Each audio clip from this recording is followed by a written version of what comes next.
Turns out we suck at digging holes. Spending over a year digging out our foundation wasn't part of the plan, but we've met a few obstacles along the way. Greg's schedule means that he's only available to work on the house every third week, and it's a 6-hour drive each way. Without proper shelter on the property, we can't really work through the winter months when the overnight temperatures are in the teens, so we spend winters at our old house in warmer climate. So although we've been at this for a year, we haven't had as much time as it seems to do all this digging. And then there was our first big, costly mistake. We knew there would be at least one. With any luck, we got it out of the way and we won't have any more major screw-ups. Now, Greg and I aren't the sort of couple who points fingers or places blame, so I won't say who checked the plans more often or who checked them last. It's not important, but we both checked the plans several times. The first step to digging out foundation holes was laying out our markers so we knew where to dig. I won't go into detail here. We managed well enough, but I don't consider us a source to learn from on this matter. There are plenty of videos on this topic with people who do a better job than we ever could. Then the fun part, heavy equipment. We got a 3-day rental on a Bobcat mini excavator for roughly $1,000. We had two options really, dig one giant hole and stand up all the forms within that a la Lazy A-holes, link in the description, or do it this way where each pier got its own individual hole. Greg thought that since we were building on sand, it would be best to disturb as little soil as we could manage, but that meant 12 individual holes, all needing to be leveled and aligned. It always takes a minute to get used to a new machine, but soon enough we were in full swing. Before we knew it, 3 days were over and our holes were mostly done.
The Mini X did a great job and we returned it, satisfied with our work. Greg suggested we get as close as possible with the machinery, and then finish each hole by hand for better accuracy. This way we'd avoid accidentally going too deep or having uneven bottoms. That seemed wise, so we went that route, digging each hole until it was close to 5 feet deep, and then planning to finish the last 6 to 12 inches by hand. A few weeks later, while rechecking the plans to purchase the concrete forms, we noticed my mistake. Somehow, every time I looked at the plans, I saw this. But the plans actually read like this.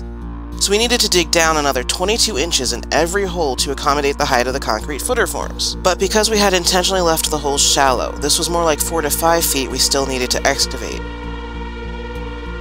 Now the debate was to try to dig the extra depth by hand, or rent another machine to get deeper faster. Our deadline was to get the piers poured before winter freeze made pouring problematic. No matter what, we wouldn't be able to safely use an excavator on the middle holes. They were now made unreachable by the outer holes. So we decided to dig those by hand first, to see how bad it was going to be. Then we promptly decided we should rent another excavator to finish the rest. Enter the Kubota backhoe. Also called why it cost us an extra $1,300 to dig our holes. It was the only machine our nearest rental place had that could reach the necessary depth.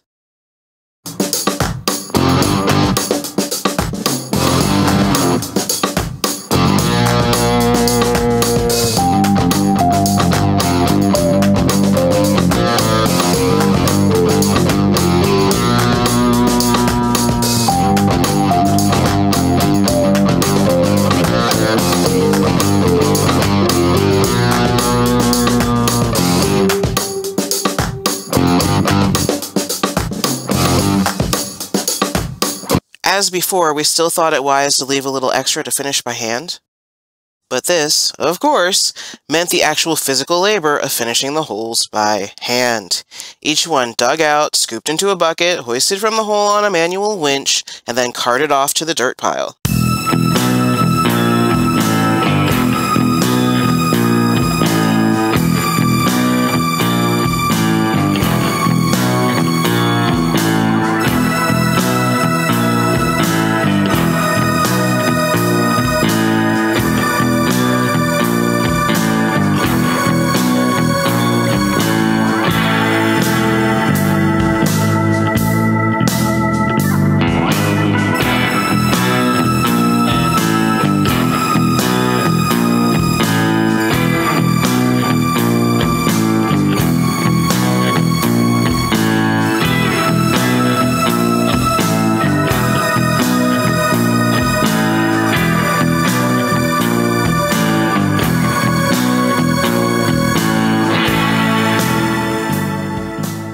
I also made something that we called the key, which was just a string with a piece of metal on the end of it that was the exact length that each hole needed to be deep. That way we could just sort of hang that on the edge of each hole and make sure that we were reaching the right depth on each one. We did find some interesting things as we dug. You can see the various layers of soil that have settled in the basin over time.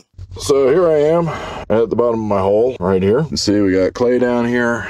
Got footholds, got different gradients of soil. I don't know how well you can see that on here, but I got like a baseball sand, a really loose crumbly layer, caliche con iron. This right here, I don't know if you can see the color, but it's very gray. And then I found this nice hard pan here at the bottom. I don't know if you can see that. That's a nice solid clay dirt. And I get to that and I don't have to worry about too much about cutting my stuff out. I'm pulling the clay out. Let me see if I can find it. Here we are. Oop, don't drop it. This is a little piece of reed or something. How about now? So that's a little bit of reed that's stuck in my clay down here. Probably a landslide or something. This stuff is pretty hard. And here's some more where you can see these striations are where reeds used to be. So reeds or straw or something. Something that got buried in really heavy clay silt. And I just thought that was cool, so I wanted to share that with people. Here's my bucket of soil.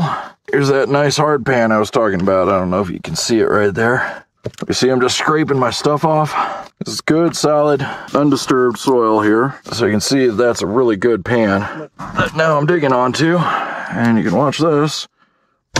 And just kind of lever over. Here's that gray dirt. And you can see where all the straw and whatnot came out. I was wondering, because this clay, you can see it's just fragmenting. Maybe that's all the grass or whatnot that got buried in the silt over time and just crumbling. I don't know if this is salt or what. Oh, what is this? Looks like salt deposits. Who knows? I don't know what was down here before we got here. That's that last 6 inches. This is our doohickey that needs to measure. And that's PDQ. You see we're at an angle, but I figure even without the angle, we'll be close enough for government work. We were shocked to find frogs 7 feet down. But after some research, it wasn't much of a surprise at all. It turns out there are species of desert frogs who will dig down up to 10 feet deep and basically hibernate for up to a decade. So long as there's enough moisture, they'll remain there, hibernating.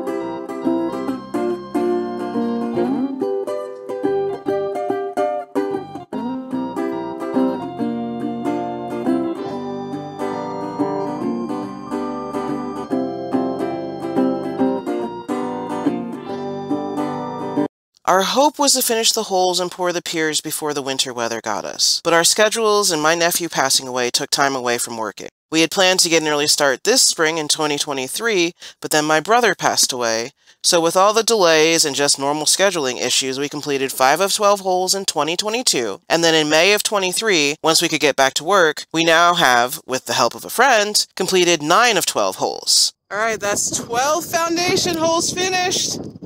We're done. Thank Christ. Now we got to do all the aligning and situating and bracing. For the moment. But we finished a step. A whole step. A whole step. So much more to do. Mwah. I love you. I love you. We did it. Yeah. Oh, here, look. That's that. That's that. And there's perfection. Don't fall in a hole, bunny. She fell in 2 holes. In the meantime, you can check out this video here on building our storage shed, or this other one where Greg goes all John Wick on some tumbleweeds. And I have firmly told my family that no one else is allowed to die before I finish this house. But I'm the youngest and nobody really listens to me, so we'll see how that goes.